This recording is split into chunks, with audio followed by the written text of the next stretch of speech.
The Order. Kyle stepped into the Neon Fang diner just after midnight when most of the station had gone quiet. The floor under his boots sticky with spilled drinks and strange fluids, and the air full of strange smells from alien spices and old metal. His stomach growled louder than the low hum of the power cores. And he didn't care what he ate. He just needed something hot, something real, something rare. He dropped into the booth at the corner, his eyes tired from the last delivery run across. 3 sectors he had dealt with pirates' engine failures, and one very rude customs officer on Station Krivok. Now he just wanted food, peace and sleep. The waitress came over, her skin shimmering purple like fish scales, and her large yellow eyes didn't blink. Once, she held a small tablet in her clawed hand and waited silently. Kyle didn't even look at the menu. He waved a hand and said, "Just give me your rarest steak." Something you don't usually serve. The alien waitress blinked once, her pupils narrow slits, and then she typed something on the pad without a word. She turned and left, moving like she floated, more than walked. Kyle leaned back, his eyes closing for a moment.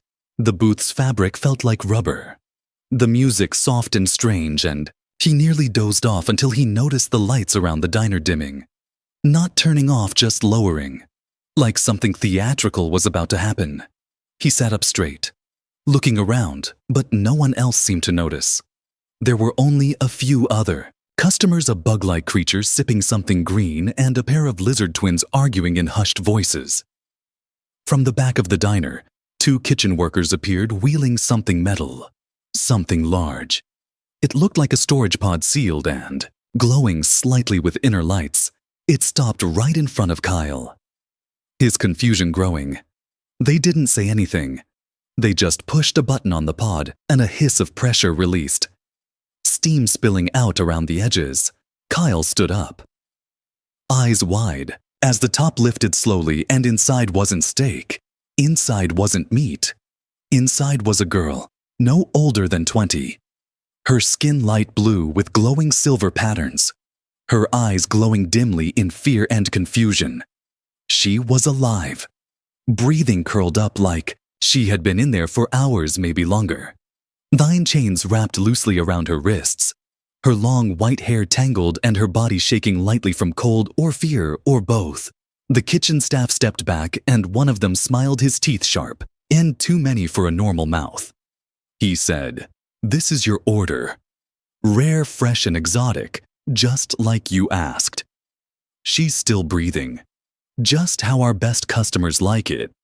Kyle's heart pounded hard in his chest. He stared, not sure if this was a joke, a twisted prank, or a test. He stepped closer, and the girl's glowing eyes met his. Her lips trembled, and in a soft voice full of panic she whispered, "Please don't eat me. I'm not food. Please don't let them." He turned to the staff, his face hard. Now what the hell is this? She's a person, not a meal. He growled, but they just laughed. One of them said, "You humans never understand. It's our culture. Rare means living, tender, fresh. This is how it's done here. No refunds, no changes. She's yours now." Other diners still ignored what was happening, like it was normal, like it happened every night. The waitress returned, holding a glass of something red, and placed it on his table, as if nothing was wrong. Kyle looked down at the girl again, her small frame shivering, her wrists marked from old bindings, her eyes filled with silent pleading. He reached out gently, his hand brushing her arm, and she flinched like she had been hit too many times before. His anger grew deep and cold. This wasn't just a misunderstanding. This was slavery. This was a trade in living beings served up as meals wrapped in excuses of alien tradition. He looked around the diner, and suddenly it felt darker, colder, the walls tighter. His stomach no longer hungry, his fists clenched. He took a breath, steady and clear, then said quietly to the girl, "Don't worry. I'm not going to hurt you. You're coming with me." But before he could lift her out of the pod, the waitress's voice cut through the air, her tone sharper than before. Leaving the property with your order is forbidden. All meals must be consumed on site. Failure to comply will result in enforcement action. Kyle slowly turned to face her, his voice low and dangerous. What happens if I refuse to eat my meal? The staff around him stopped smiling, the laughter gone now, their hands slowly moving under their aprons where tools or weapons might be hidden. The music in the diner faded out, replaced by silence. And Kyle realized he had just stepped into something bigger, something much darker than he imagined. And the girl in the pod looked up at him again, a tear sliding down her cheek as she whispered, "You have no idea what they do to those who say no." Kyle made his choice in that moment, and his eyes narrowed as he said, "Then, I guess they're about to find out." Kyle didn't back down. He stepped forward and gently helped the alien girl out of the metal pod, her legs weak, her body trembling as if she had not stood in days. He supported her weight carefully, his hand never squeezing too tight like he feared hurting her. She was light, too. Light. Her bones almost felt hollow, and she kept whispering soft words in a language he didn't understand. Until finally, she said again, in broken English, "Please not again. Please not." The knives. The staff around them didn't move yet, but their expressions changed. No more fake smiles. No more polite service. Now their eyes were cold, calculating. The waitress raised one finger and tapped her communicator once, without speaking. The red light on her badge blinked twice, and Kyle understood what that meant. Reinforcement was on the way. He had seconds, maybe minutes. Kyle looked down at the girl whose name he still didn't know. She leaned against him, weak but alert, her silver eyes darting around, full of fear and confusion. He whispered to her, "Stay calm. We're leaving. I don't care what laws they follow. This isn't food. This is cruelty." The other diners looked uncomfortable now, but still said nothing. Some lowered their eyes. Some got up and quietly left like they didn't want to be part of whatever was about to happen. Even the loud lizard twin slithered out the door in silence. The bug creature buzzed nervously, then vanished through the back door, leaving his drink half full. Kyle turned toward the exit, pulling the girl with him slowly and carefully. But the waitress stepped in front of him holding a shock baton, her voice calm but firm. "That is a purchased item. Human meals are not allowed to leave once delivered. It is property of the house now. Sit and eat or leave." Empty-handed, Kyle met her gaze without blinking, then said, "You really think I'm going to eat a living person? What kind of monsters are you?" The waitress blinked once, then replied, "Some of our customers prefer that." Actually, the girl was prepared for exactly that. "But you're the first human to order this rare meal in years. I thought you knew." Kyle's gut twisted. The thought that others before him had accepted this calmly was worse than anything else. How many had come before him, smiled and eaten while the girl cried? How many others were there like her? He glanced at the door behind the counter, the kitchen where she must have been, kept, maybe locked, maybe frozen, maybe tortured for display, like a pet. No, like a product. He had no plan, but he had determination. Kyle took a step forward, holding the girl tighter. The waitress swung the baton, but Kyle blocked it with his arm. Grunting, in pain, the shock ran up his sleeve, burning his skin. But he didn't let go of her with his other hand. He shoved the waitress aside. Not hard, just enough to move her out of the way. She hissed and stumbled back, yelling, "He's stealing house property! Stop him!" From the back doors, two large aliens emerged. One looked like a four-armed rhino, the other thin and tall with glowing red eyes. Both wore black uniforms marked security. Kyle pulled the girl behind him and reached into his belt pouch. Pulling out a small flash grenade. He never expected to use it here. But this wasn't dinner. This was war. He pressed the button, tossed it high, and shouted, "Close your eyes." The room exploded in white light and shrieking noise. The security guard staggered. The waitress screamed and dropped her baton. Kyle took the chance to run, dragging the girl with him out the door and into the dark, narrow streets of the station. Alarms didn't sound yet. Maybe the diner didn't want station security involved. Maybe this trade wasn't legal even in their world. Kyle ducked into a side alley, then into another, twisting through pipes and wires where few cameras reached. The girl limped beside him but didn't speak anymore. She just followed, holding his arm tightly. After a few blocks, Kyle stopped and leaned against a wall, his breath heavy, his chest burning. He looked at the girl and asked softly, "What's your name?" She hesitated, then answered, "Naya." Kyle nodded. "I'm Kyle. You're safe now. Okay? I won't let them take you back." Naya's lips trembled. She looked up at him with something between hope and disbelief. And then she said in a voice barely louder than breath, "You won't sell me." He stared at her, shocked by the question. "No, I won't ever." She nodded slowly, but didn't smile. Her hands clutched her own arms like she didn't believe it, yet maybe couldn't believe it. Yet maybe no one had ever spoken kindly to her without a price. Kyle knew one thing. This wasn't over. They'd come looking for her, soon, maybe in minutes, maybe with bigger weapons or stronger lies. But he couldn't turn away now. He didn't save her just to watch her be taken again. And somewhere deep inside him, the mission had changed.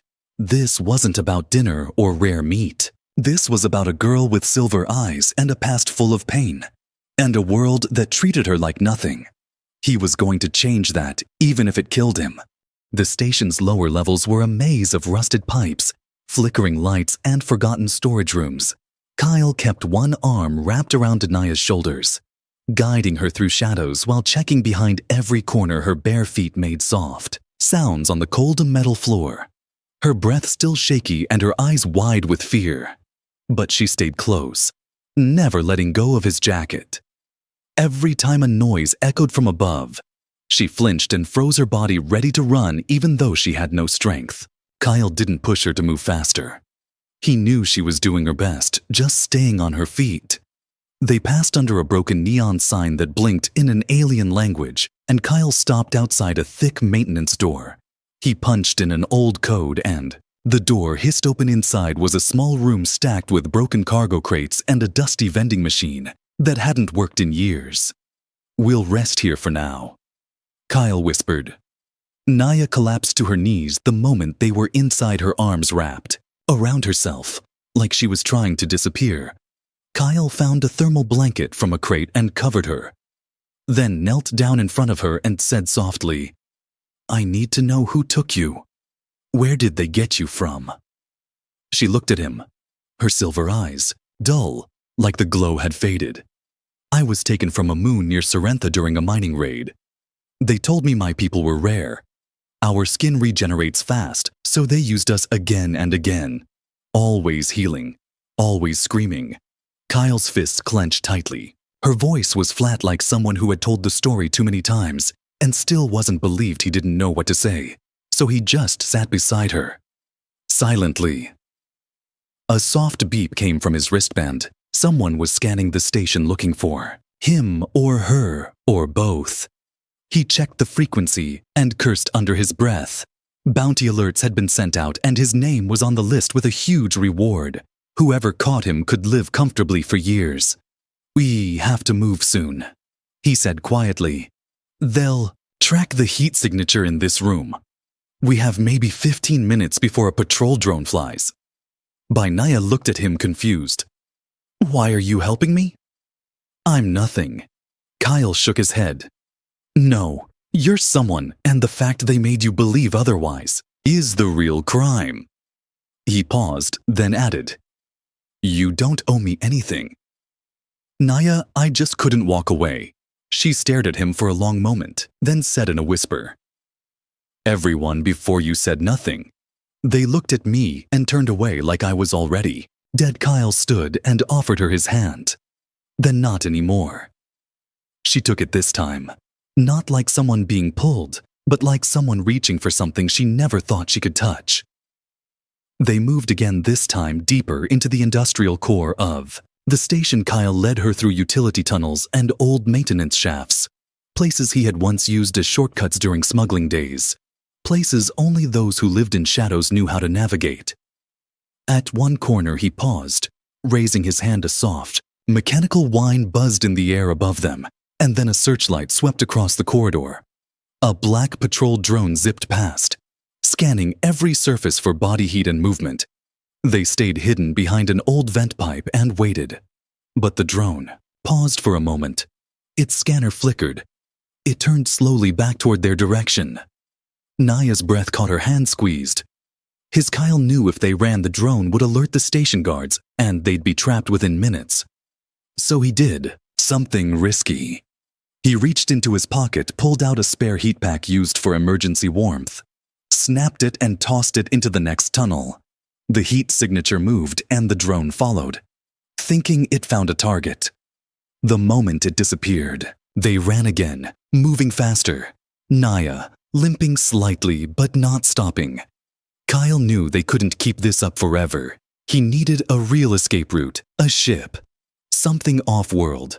But first, they needed shelter. They entered a forgotten maintenance sector, filled with old cleaning bots, rusted lockers and crates stacked to the ceiling. He knocked on one crate 3 times, then once more slowly. After a moment, it opened from the inside and a face peeked out. An old alien with goggles and half a metal jaw. Kyle grinned, barely recognizing his old contact, Tino the Junk. King Tino laughed low and rough. "What did you bring this time? Kyle, a corpse or a princess?" Kyle replied, "A bit of both. Can we hide here?" Tino's eyes glanced at Naya, then back at him. He nodded slowly. "Get in quick, the air's full of watchers tonight." They entered the hidden space behind the crates where old security cameras blinked uselessly and a heating coil buzzed in the wall. Naya sat down, finally letting herself breathe.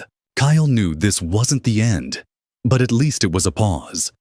As Tino bolted the secret door, Kyle stared out through a tiny crack in the wall. Lights flickered outside. Shadows moved. They weren't safe yet. Not even close. But they were free for now. Inside Tino's hidden room, the silence felt thick like dust in the air. The dim lights overhead flickered now and then, but it was the warm coil in the wall that kept Naya from shivering. She sat with her back against an old storage crate, her legs pulled close, watching Kyle and Tino talk in hushed voices. Her eyes didn't blink much, like she was still waiting for pain to come from somewhere. Kyle leaned over a cracked map spread across a crate, his finger pointing at a docking route. "We need a ship," he said low. "One that doesn't ask questions." Tino scratched the metal side of his face and laughed dryly.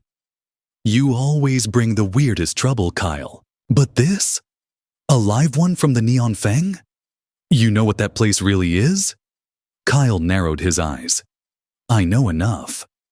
"No, you don't," Tino muttered and pulled out a small data drive from his coat. He plugged it into an old wall screen and typed quickly.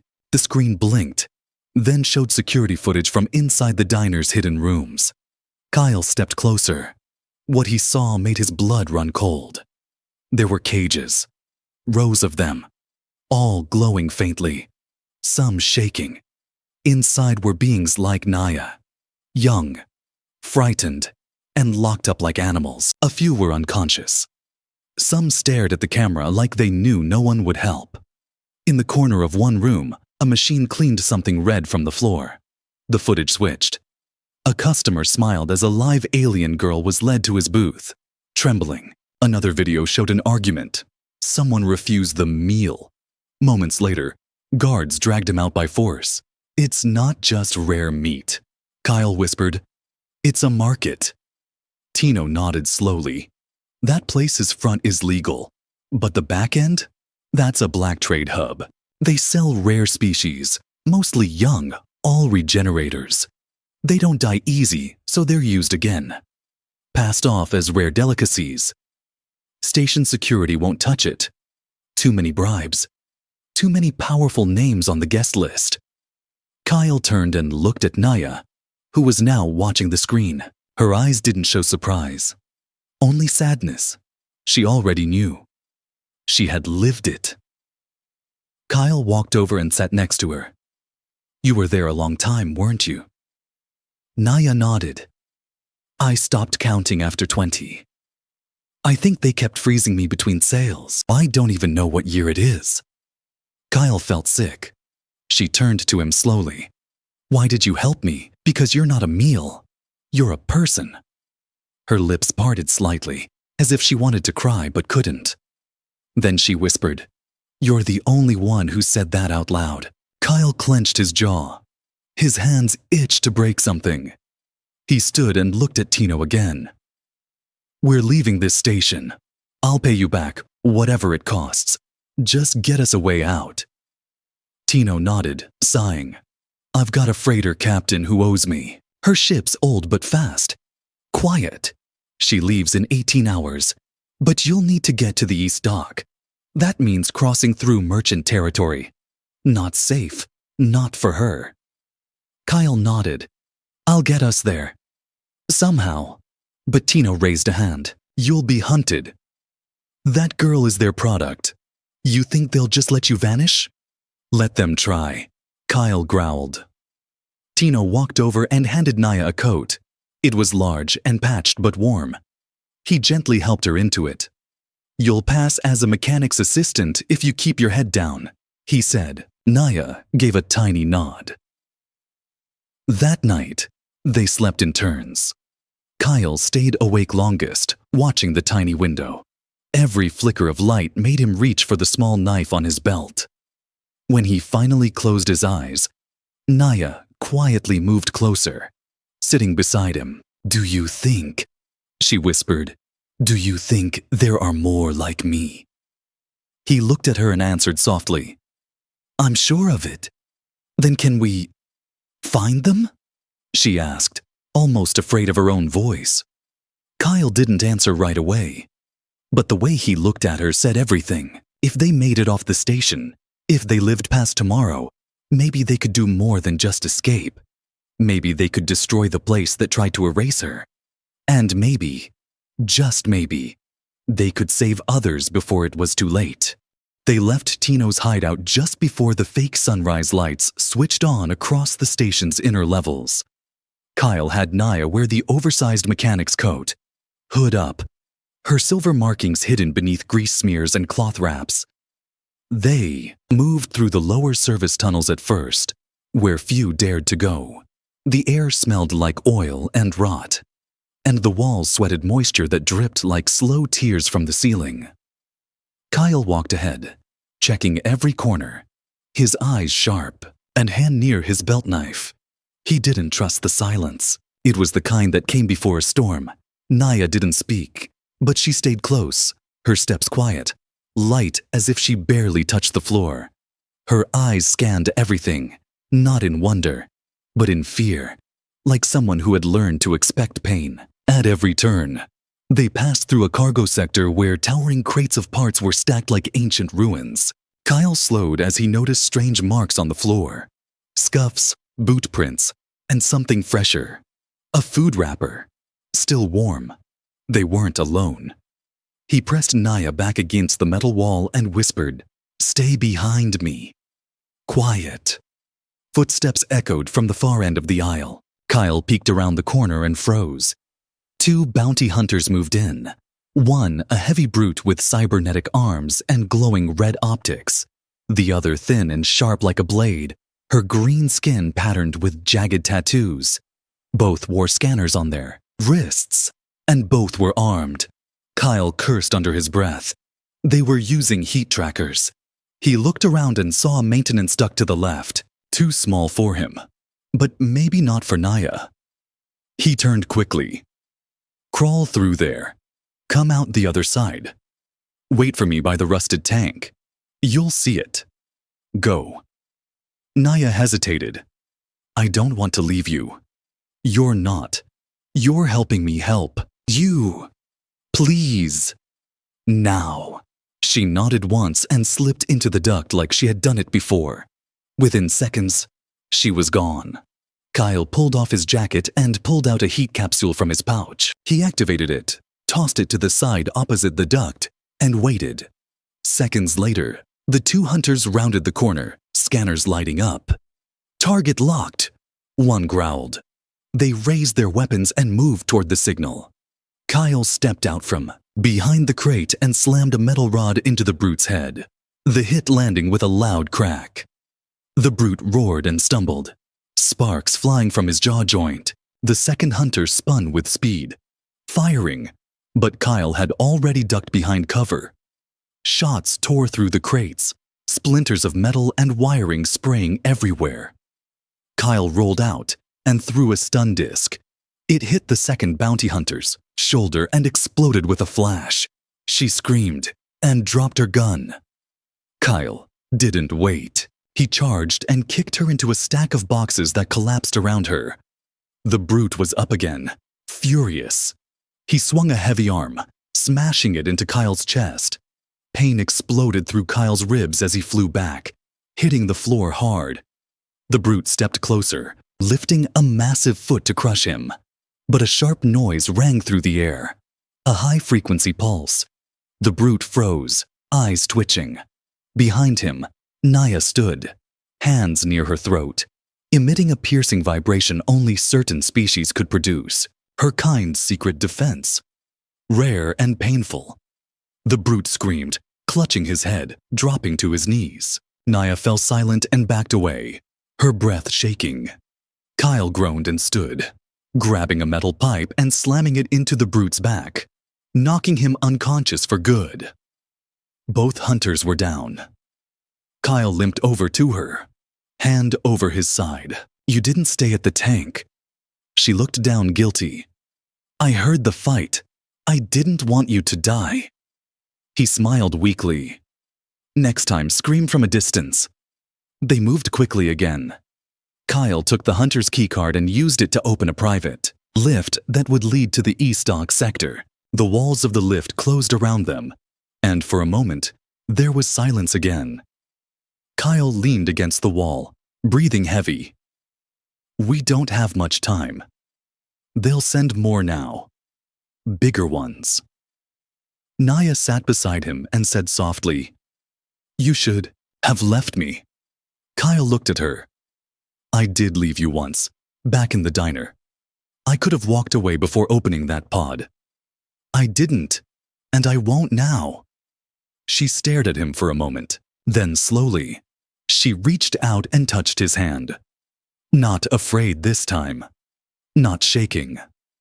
The lift opened with a soft hiss. They stepped out into the bright noise of the East Dock sector. Crowds moved. Ships roared. Announcements played overhead. But Kyle only saw one path. Get her to the freighter and get out before hell arrived. The East Dock was louder than any part of the station. Cargo bots zipped past on magnetic rails. Traders shouted deals in every language. Security drones hovered above, scanning the crowd with red beams. But to Kyle, all of it faded behind a single goal. Reach Bay 14 before the next wave of bounty. Hunters spotted them. He gripped Naya's hand tightly as they slipped through the crowd. Her hood stayed low. Her body trembled beneath the mechanic's coat. But she kept walking. She had stopped asking questions. She trusted him now. Kyle's ribs still ached from the fight. Every step pulled at bruised muscle. But he couldn't slow down. Not yet.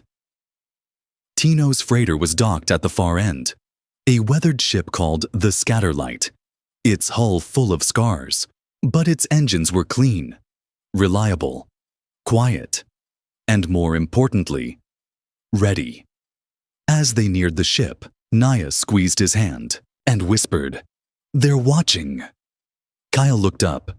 3 men stood at the far gate, 2 with rifles slung low, the third holding a scanner. Behind them, a 4th figure stepped into view, dressed in sleek black armor, her silver eyes glowing with tech enhancements. Kyle cursed. A black-class bounty hunter. She wasn't after money. She was after status. And bringing in a human who stole life property? That would earn her a promotion. Kyle turned to Naya. When I say run, go into that ship and don't look back. She opened her mouth to protest, but he held up a hand. Please, I won't let them take you. Without waiting, he pushed forward, dragging Naya closer. The guards at the gate spotted them and raised weapons. Halt! One shouted. Kyle stopped walking, but didn't raise his hands. That girl is not yours, the armored woman called out. Return the property and stand down. She's not property, Kyle shouted back.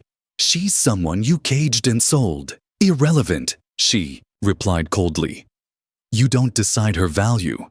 I do now, Kyle said, and then he threw a flash beacon at the nearest guard. It hit the floor and exploded in white light. Naya ran. Bullets flew as Kyle rushed the first guard, slamming into him with full force. They crashed to the ground, weapons skidding away. Kyle grabbed the man's stun baton and rolled to his feet. The second guard aimed at Naya. Kyle didn't think. He threw the baton. It struck the rifle hard, sending it off course. The shot hit the floor behind Naya, but she never slowed. She sprinted up the ramp of the scatterlight, the ship's engine already humming. The captain had seen everything. A woman with gray hair and cybernetic legs stood at the entrance, nodding to Naya. She waved her inside. Kyle ran toward the ramp, but the armored woman stepped into his path. She moved fast, too fast. Her boot caught his leg, sending him crashing down. Before he could stand, she kicked him in the ribs, hard. He grunted, rolling. You're brave, human, she said, but stupid. You can't protect something that doesn't belong to your kind. He spat blood, then laughed weakly. She's not a thing. The woman pulled out a needle-thin blade. You're not leaving. A sudden roar echoed as the scatterlight's engine kicked to full power. The noise made her glance up. That was enough. Kyle swept her legs and shoved her to the ground, then rolled up the ramp. Gunfire followed, striking the sides of the ship. Sparks flew. The captain hit the ramp controls, sealing the hatch behind him. They were in. The ship shook as it lifted off. Kyle crawled into the corridor, gasping. He could feel blood in his mouth. His arm burned where a bullet had grazed it. But none of that mattered, because Naya was there. She knelt beside him, pressing a cloth to his side. You came back, she said, softly. I told you. He smiled weakly. I don't leave people behind. The captain yelled from the cockpit. Strap in. We're punching through customs. Kyle let Naya help him to a seat. The moment his harness locked, the ship tilted hard. The gravity pull hit like a punch. Outside, alarms screamed. Fighters scrambled to follow, but the scatterlight was too fast. They burst through the outer docking bay and into open stars. Silence fell inside the ship. Only the soft hum of engines now. Kyle turned his head and saw Naya staring at the stars, her face lit by the console glow. Her eyes didn't look afraid anymore. He reached out. She took his hand. No chains. No fear. Just freedom. And maybe something more. He smiled. They were alive. They were out. And everything, from this point forward, was theirs to write. The stars outside the ship's window shimmered like diamonds on black silk. For the first time in what felt like years, Naya wasn't cold. She wasn't in chains, and no one was watching her with hunger or greed. She sat beside Kyle in the quiet mess hall of the scatterlight, wrapped in a clean gray blanket, sipping warm broth from a dented cup. Her hands didn't tremble anymore. Kyle sat across from her, arm wrapped in bandages, his ribs tightly strapped. Every breath still hurt, But he smiled through it. He looked like he hadn't slept in days. But his eyes were alive. They were safe now, parked in the orbit of a neutral moon, hidden by an asteroid field that Tino's freighter captain knew like the back of her cybernetic hand. No scanners could find them here. No bounties could be claimed. For now, it was peace. "You haven't asked where we're going," Kyle said gently, breaking the quiet. Naya looked up slowly. "I don't care where we go, as long as it's not back there." Kyle nodded, understanding in his eyes. "We have choices now.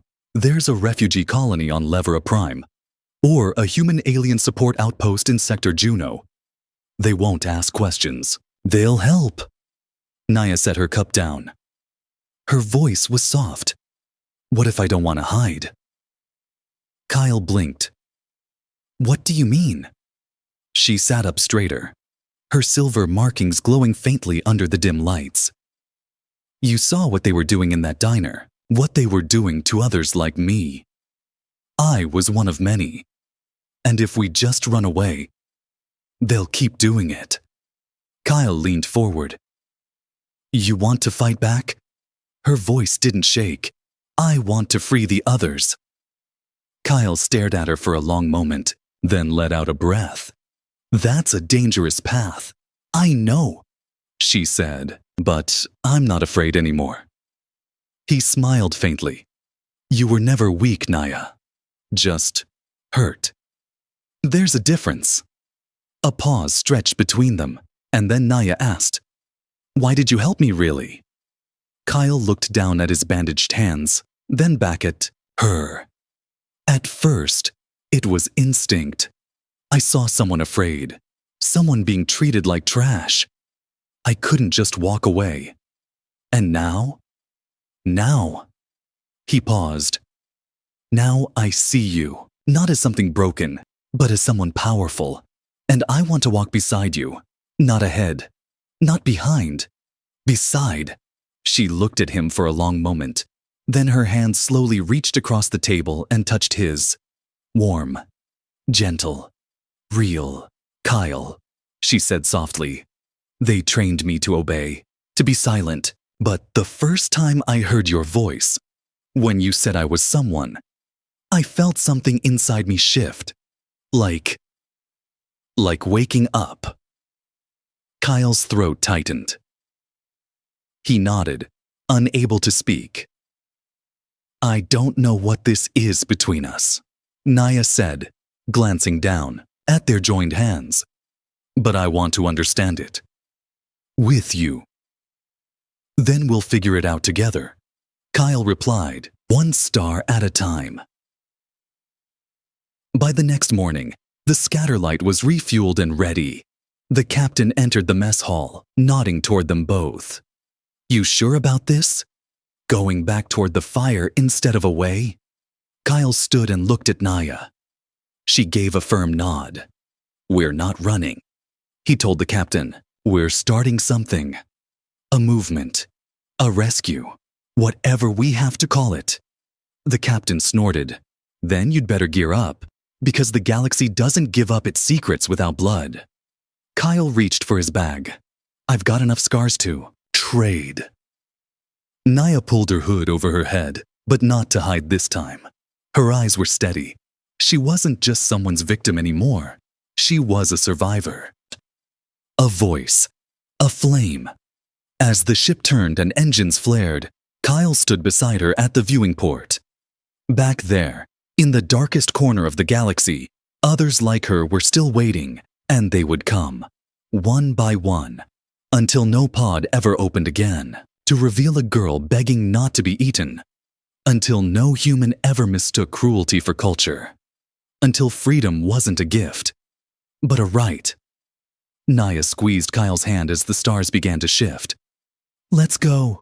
Wake them up," she whispered. And with that, the human who ordered a rare steak and the alien girl who was never meant to be food became something far rarer. Hope. The end.